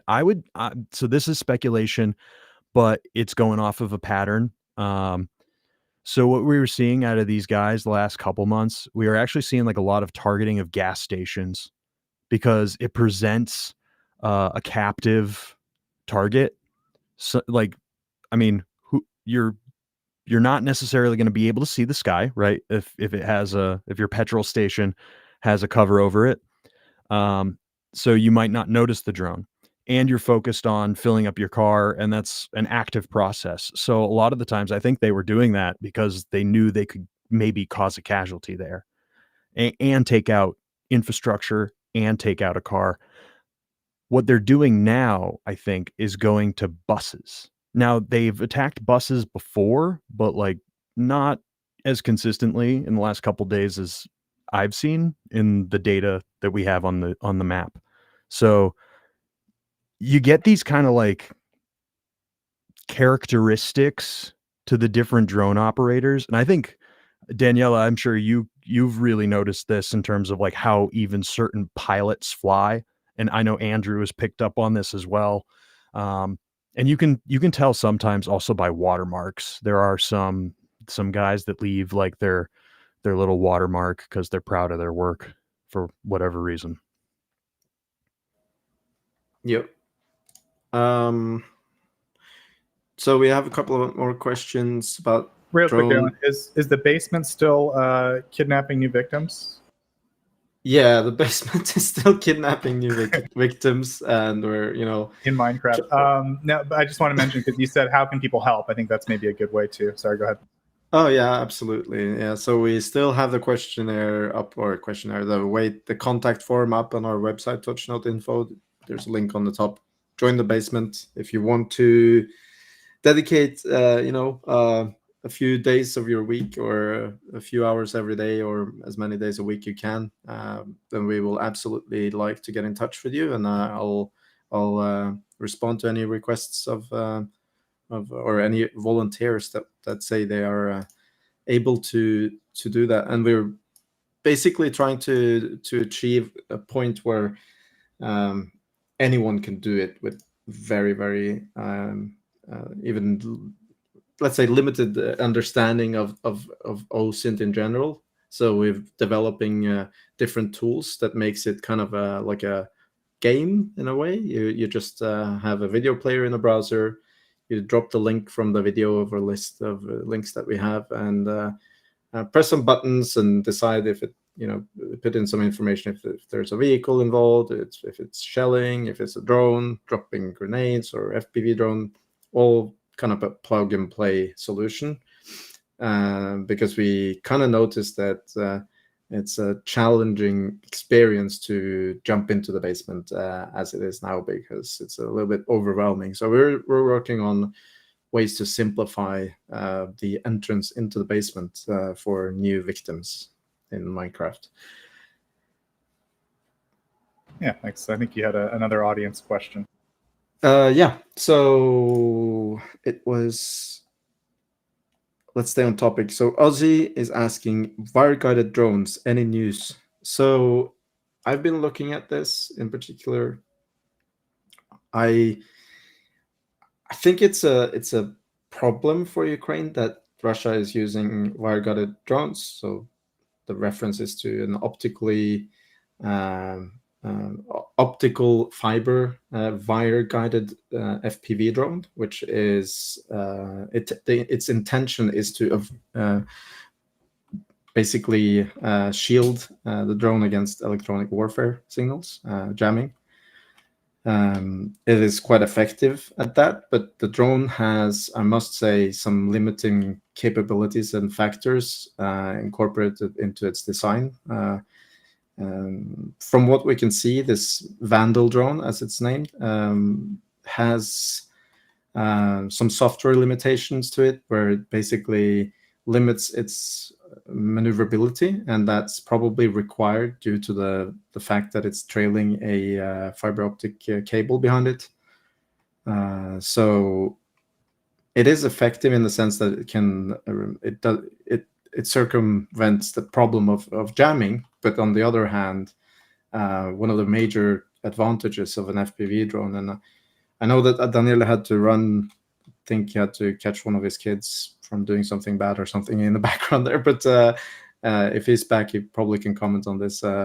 We know that one of the largest and most significant advantages of FPV drones is the maneuverability and the way it can actually hit targets in a very precise spot. So, for instance, a tank or directly on infantry, etc. So yeah, Daniela is back, so you can probably comment on that.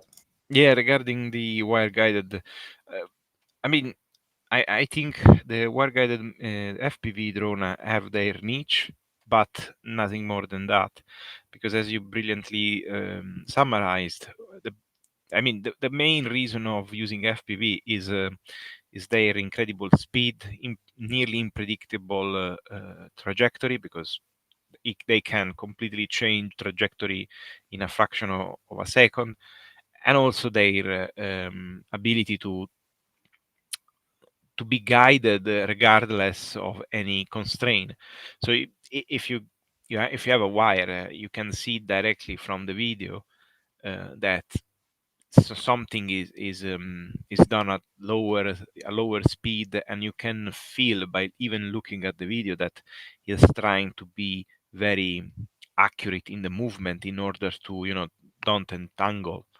So this is to me is a great limitation, because improve the possibility of a soldier to hit the drone eventually with a shotgun or a rifle. And then there are also other side problem, like the fact that at that point you are essentially limiting also the range of the drone and also the weight of the warhead that it can carry on. Of course, the benefit in theoretical benefit is the fact that the video transmission is safe. So the jamming on the video transmission is pretty much done. But we should not forget that FPV drone and Mavic drones in general are jammed also in the frequencies that manage the communication to the control. So still, in theory, affected by electronic warfare. So I don't see a big improvement on that sense. It's a new threat, so it need to be very careful addressed, but I don't think it's game changer or whatsoever. So Ozzy follows up with if there's any word of Ukraine also developing wire-guided drones.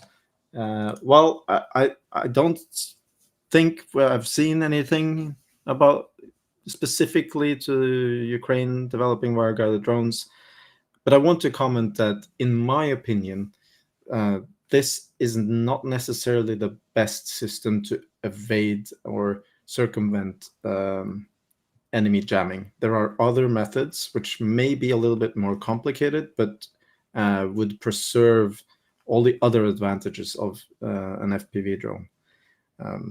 I don't want to be specific about how and what those systems can be, but my guess would be that Ukraine is actually focusing on other ways to circumvent Russian jamming, and there are some examples of that has been already used and shown, but I'd rather not comment because I think it's a little bit too sensitive, and I also don't know exactly what's in the public.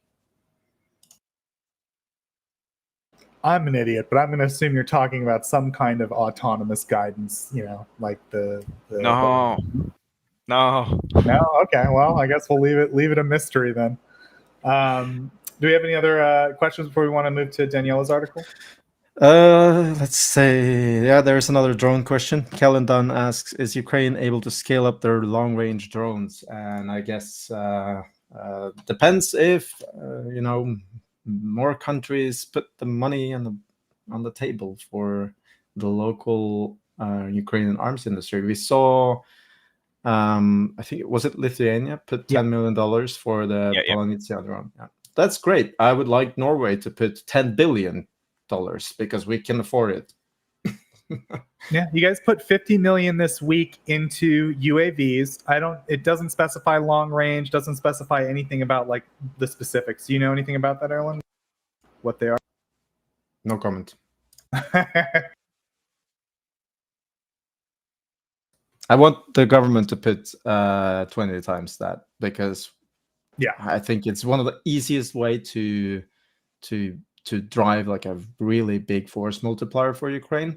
And also, I want my country to be inside. I don't want them to jump on the bandwagon. I want Norway to be there in the developing phase, and also have some exclusive access to Ukraine's data and these kind of things. So from a little bit egoistic standpoint, I want Norway to exploit the possibility of being one of the first countries really investing heavily into this. But unfortunately, I haven't seen that happen yet.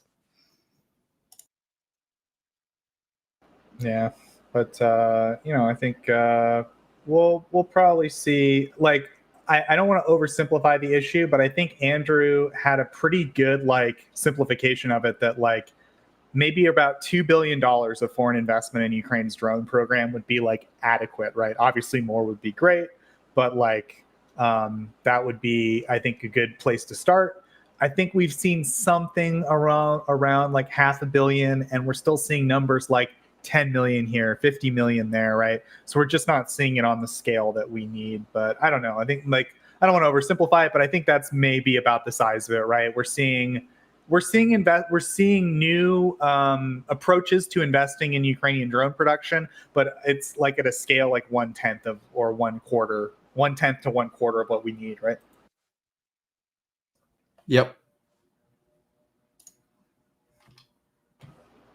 Okay. Well, I don't know. I think we're on the back end. We just got to make sure we can get Daniela's article up, and I can stall for time if necessary. Erlend, do we need that?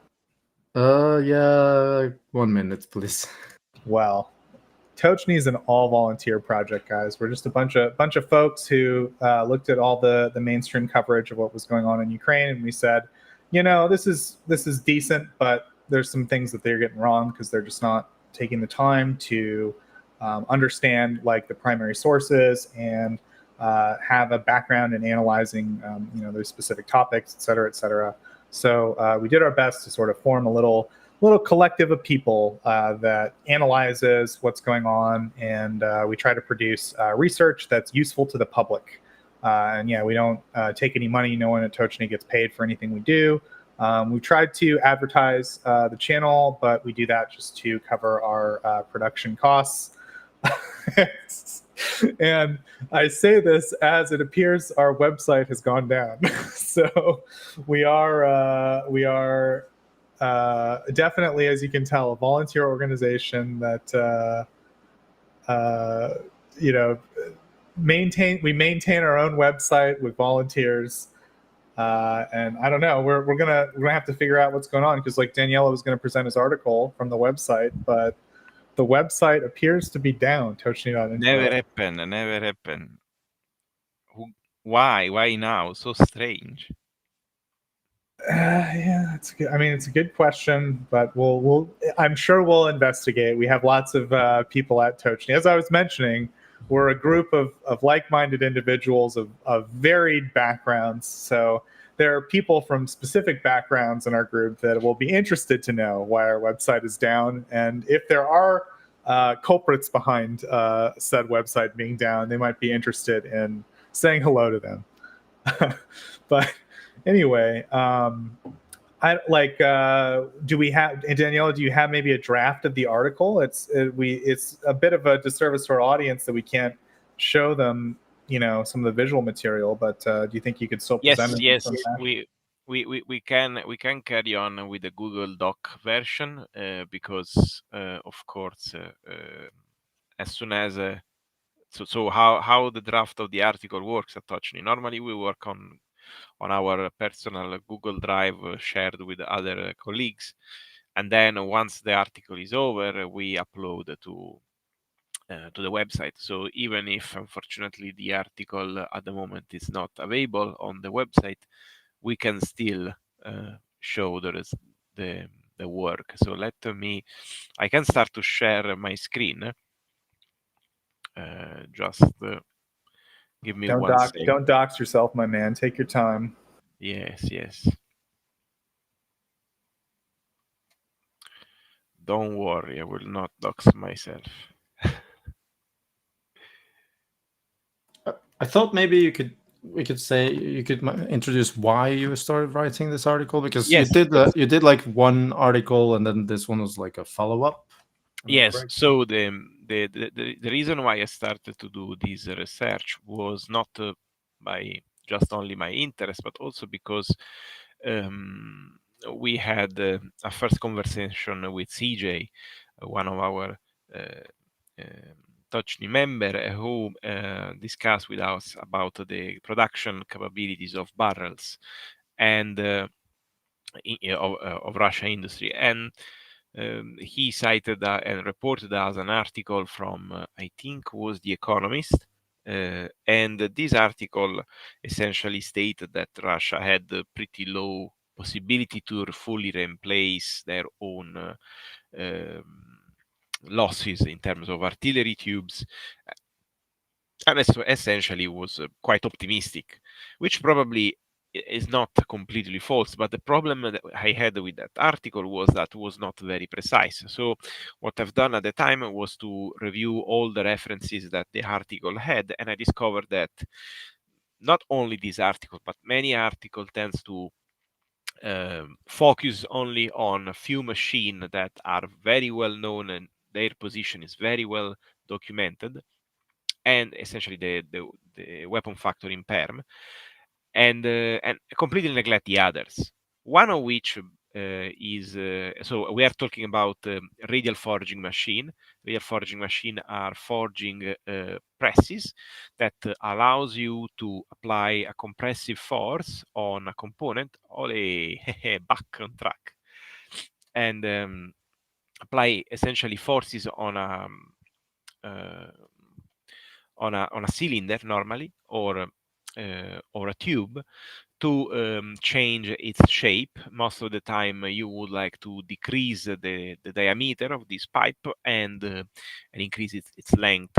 So this type of technique is very much used to produce tubes, axle for turbine, very heavy truck, very heavy vehicles, and also barrels. And in the first study, I identify a new machine plus another couple of old machine in Electrostal, close to Moscow, and I documented all the improvement that factory had in the last few years. And then I moved on another factory, which is Krasny Oktyabr, which is essentially translated Red October, is a quite famous factory, and this factory is located in Volgograd, the former Stalingrad. Now, in the article, don't know if you would like to enlarge even more so the audience can see eventually the small map created by Chris, and Volgograd is hosting this metallurgical plant. Now, why this metallurgical plant was so important to me and why I decided to spend months investigating it. Well, the reason stays in the fact that when I was reading very carefully this report from CIA, the one that everyone cite about barrel production in former Soviet Union, I decided to understand where one of these radial forging machine, the largest one, was located. And essentially what I discovered by looking at different very old news outlet in Russian, I discovered that one of these machine, the GFM SPX 85, the largest that the Soviets have bought in 1981, wasn't completed and was planned to be installed in Barricadi, which is a factory that produces essentially only weapons, and is located in Volgograd as well, and is just next door to Krasny Oktyabr. But why I was so interested in this connection? Because if you scroll down the article, you will find a timeline, and Krasny Oktyabr in 2008 acquired Barricadi. So Barricadi was sold to Red October in 2008. And in 2009, just a year after, there was a very large meeting in Volgograd between Russian bankers, owner of Krasny Oktyabr, but also a lot of Western companies, including Danieli Group, which is is an Italian company, who worked with Red October for a lot of time, and allegedly they left the business in terms of collaborating with defense companies, but they still operating in Russia at the moment. So it's a bit a shady area now, understanding if Danieli Group is actively participating in eventual repair or support to this factory.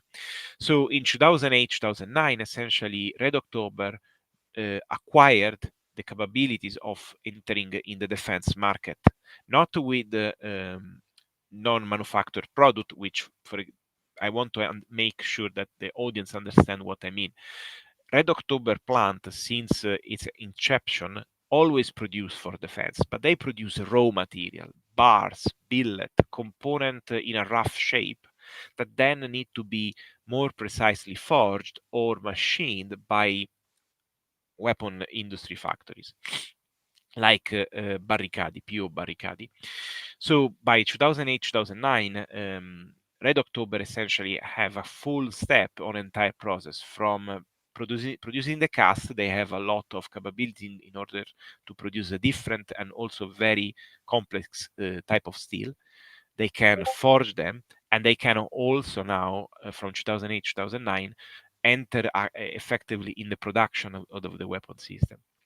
Now, this particular radial forging machine was then installed in PO Barricadi, and the work more or less concluded in 2011. In the same time frame,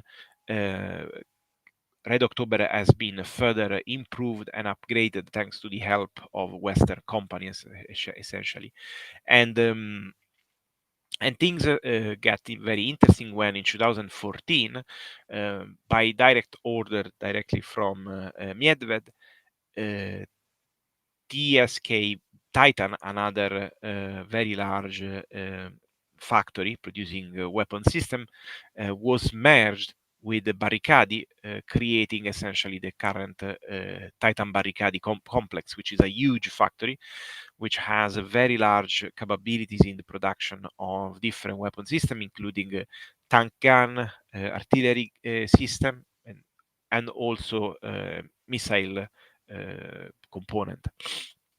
And if you go a bit down, you will see that at some point the management changed also in Red October, and this is just a collection of different images of Titan Barricadi complex. They have a huge amount of facilities, and in the top left you see just half of the complex of Titan Barricadi. Is a huge complex. Is on the it's been built along the Volga River, and just after this industrial complex, you will see Red October plant, which is twice in size. And so in 2021, the ownership of Red October changed again. And if you go down, you will see also the new owner is Dmitry Pupiansky. And I decided to put these different images, not just to for fun, but because he is a very powerful oligarch. He owns TSK, which is one of the largest producer of pipes for oil and gas industry, mainly for Gazprom, and he has a very deep tie with both Putin, who awarded him with the 4th degree of order for merit to the fatherland, as you can see, but also he made his fortune under Medved presidency. In fact, he has a very strong relationship with him. So the plant itself has been widely at the center of a very large modernization, which started, surprise, after the start of the war. Since 2021, you can see that there were some improvement, of course. Those that we mentioned happened in 2011, for example, but was very much minimal. In 2020, from 2022 and 2023, essentially you can see that there is a spike in activity in repair and smaller and easy win development, we say. And these are essentially in order to make the plant efficient and starting ready to ramping up again. But after 2023, you can start to see a very large major development of the plant with new machines, new areas, and I just discovered by looking at different news outlets and also to document that were even too much descriptive for a simple environmental assessment of the expansion of the plant that they are currently increasing the size of their forging and forming department. And all these in a period where there is not much work for a company like that in the civil market.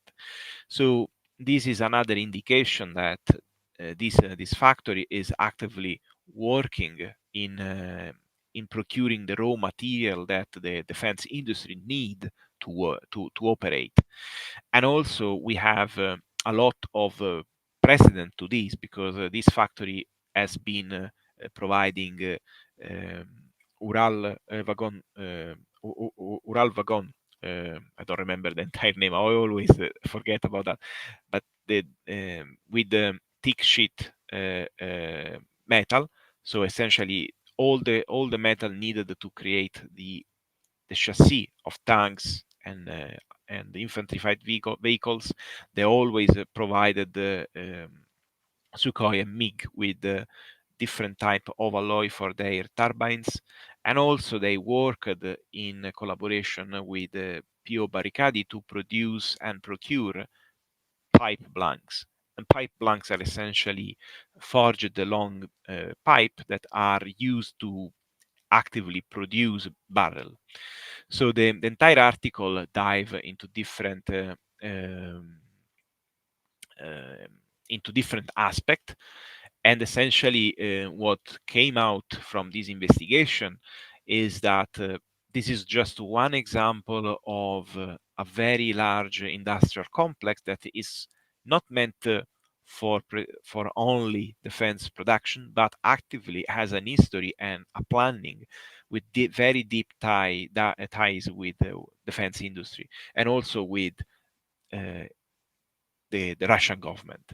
I also understood that in Russia, when you see a change in ownership of a plant like this, is most of the time not because of financial problem, but mostly to change the weight of power in the sector, because Pupiansky is not like an entrepreneur that took a factory on just for the fun of making it successful, of making more money, because he doesn't need more money. But this is probably an attempt to put someone that the Kremlin can trust to a very powerful and very important industry. I don't know if there is any other question. I don't want to make this as a monologue. Yeah, I kind of want to say, like, what can Ukraine or we in the West do about this? I mean, sanctions is a thing, of course, but I kind of have my doubts that we can cripple this industry with sanctions at this point, even though No. in theory maybe, but in practice I think it's impossible almost. But what can we do? Like, what do Ukraine need to stop this? So there are different things that I want to underline. The first one is that the article from The Economist was very much optimistic, because they say, and there was also another one from another outlet that they all say more or less, Russia cannot do steel for defense. Now that's a lie.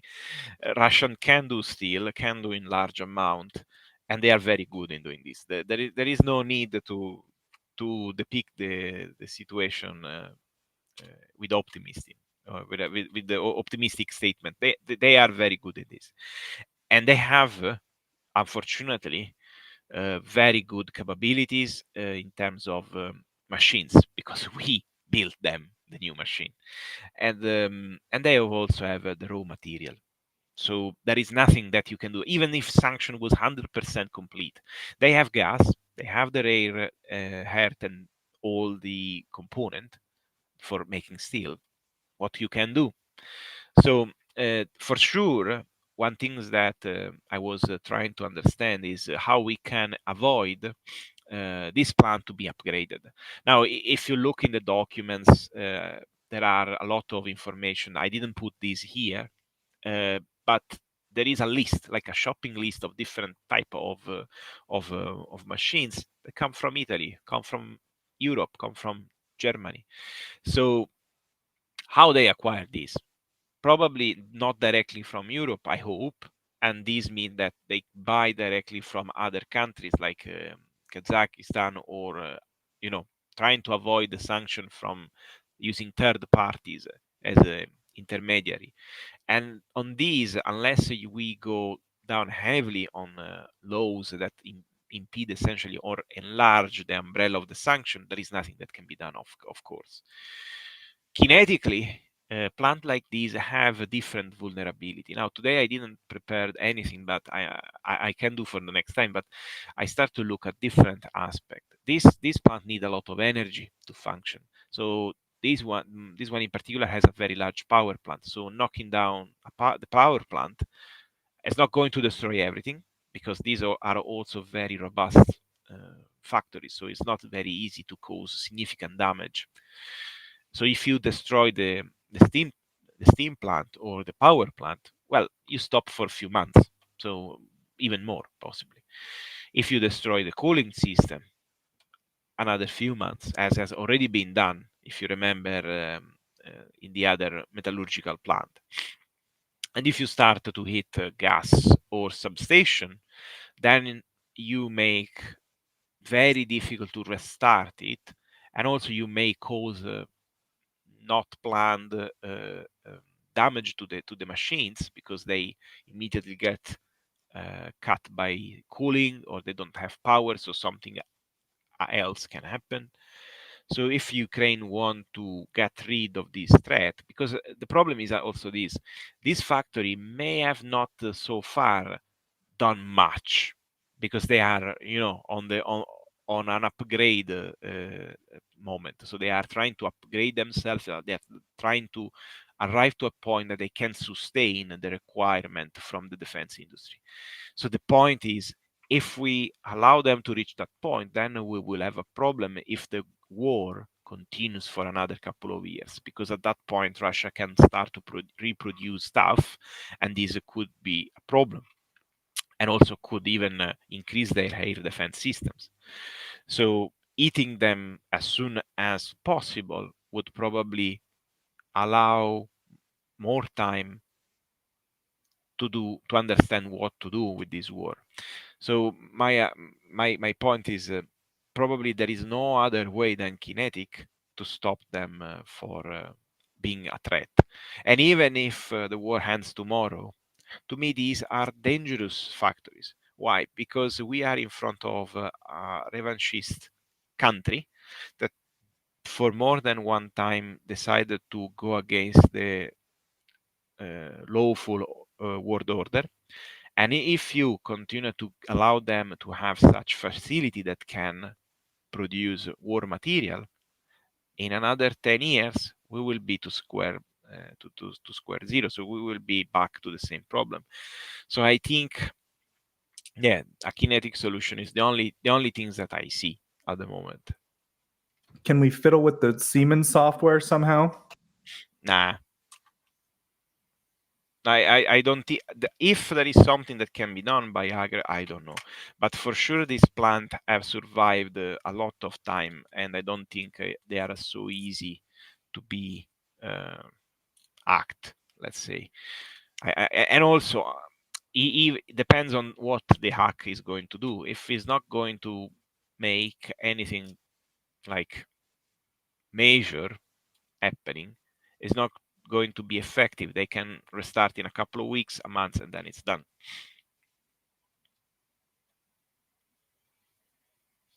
And this is only two, Electrostal and Red October. And on that map, I found others which are even further away. And so who knows how many of these, because you have also to understand that Russia, unlikely most of Europe, is on a war economy footstep. So they are trying to, as soon as possible, ramp up the production of war material, of war-related material. And so is, yeah, thank you for bringing us there. So now you are looking, so if you zoom a little bit, just to show the dimensions, you see how big it is. Even going south, yeah, you see the power plant is the reddish. Yeah, go down, down, down, down. That's it. On the yeah, these are cooling tower. Those are probably inactive. Those are active. Those where you have the end are active. The others are never completed, honestly. But if you go down, you can see the power plant. Yeah, that one you have in front of you. And if you look around, you will find a lot of substation. There is just one inside. There are at least two inside and a very big one outside the factory. If you go, yeah, and now if you proceed north, you will find PO Barricadi. This one. This complex is PO Barricadi. So you can see how big the complex is. It is huge. If you look at these two factories, they essentially are next door. Titan Barricadi and then Red October. And that's it. I mean, is everything in front of you. You can see how big this is. Yeah, I haven't prepared myself for this, but yeah, I don't know where the substations are, but yeah, somewhere. Yeah, no. At some point we can do a weekly live. I can show you one by one, but there is one huge. If you go if you zoom just on the road outside, the big one. No, you have the zooming, Erlend. Yeah, zoom in. What? Zoom in. Zoom in. You see there is This- a big, yeah, there is a big road. Zoom in. And if you go along this road, you will find it. North or south? North. It should be. Yeah, there it is. Yeah. Yeah. Whee! Okay, that's the hit that. That's the answer, Yeah. right? And this is not the only one, but this is the biggest one. Also the biggest one that I ever seen, honestly. Probably not the biggest in general, but I think what we're saying to our YouTube sponsors is it would be a real shame if something were to happen to that electric substation. oh no, yeah, that electric substation, I mean, would be a very big disgrace if, I don't know, if a drone would fall by. Yeah, but no, I mean, jokes apart, the doing these investigation has been also quite frustrating, because it shows how everything was planned, because you can see the ramp up in production and in trying to also in Electrostal, how from 2008 things start to change, how these industries start to try all their best to improve and become more efficient and use the West to do so. And some of the work done on Red October were done in 2015, 2016, after and during the sanction.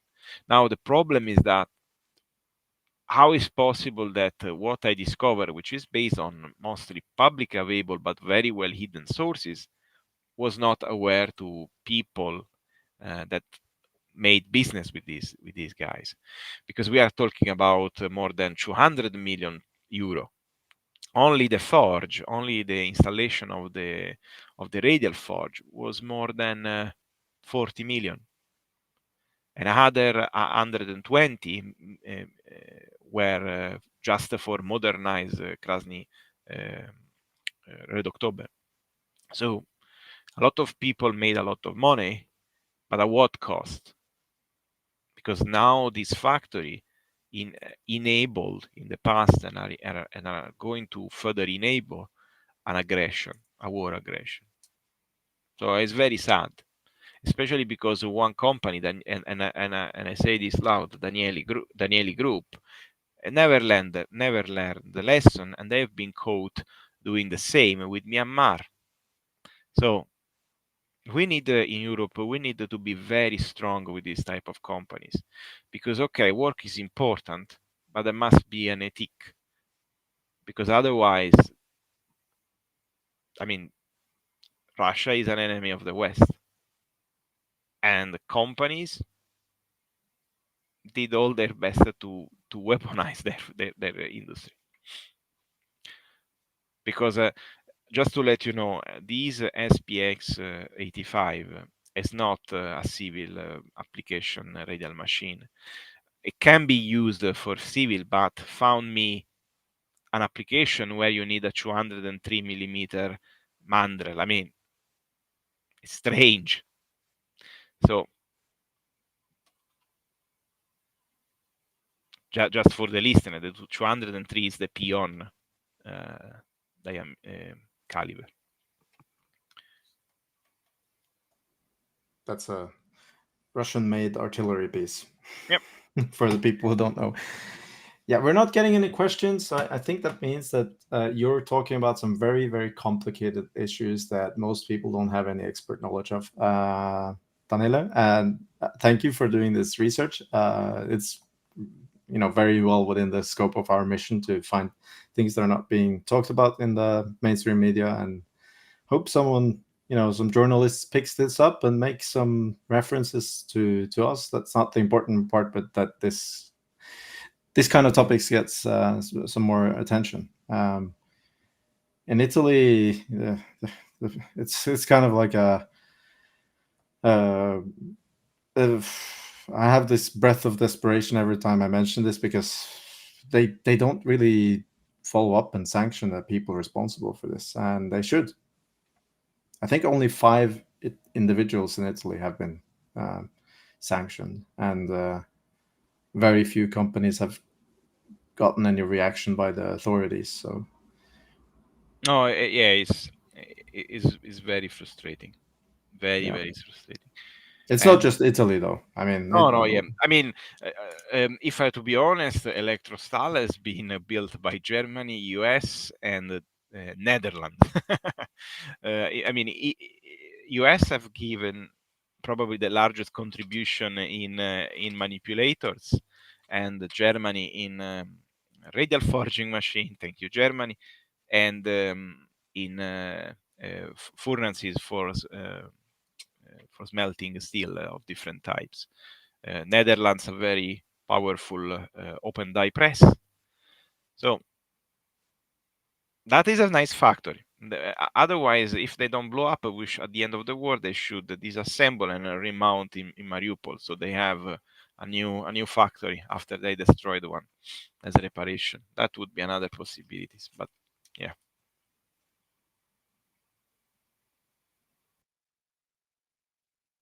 To the audience, apparently the website was down for just a short while. Coincidentally, after we mentioned it on our stream, because we referenced Brendan's article, we experienced something that we never experienced before, and it was down for a few minutes, but it's up again. So I put the link to Daniele's article in the description. Same procedure as with, and Brendan, if you feel passionate about this topic, then send the link to local journalists, and maybe they will write about it. Absolutely. Sorry, I was making a stupid joke, but just an advice for any potential Russian spy. Please, when you have documents in your SharePoint, make sure that they are not for public. So don't share to everyone, because then the little dog will find them. Thank you.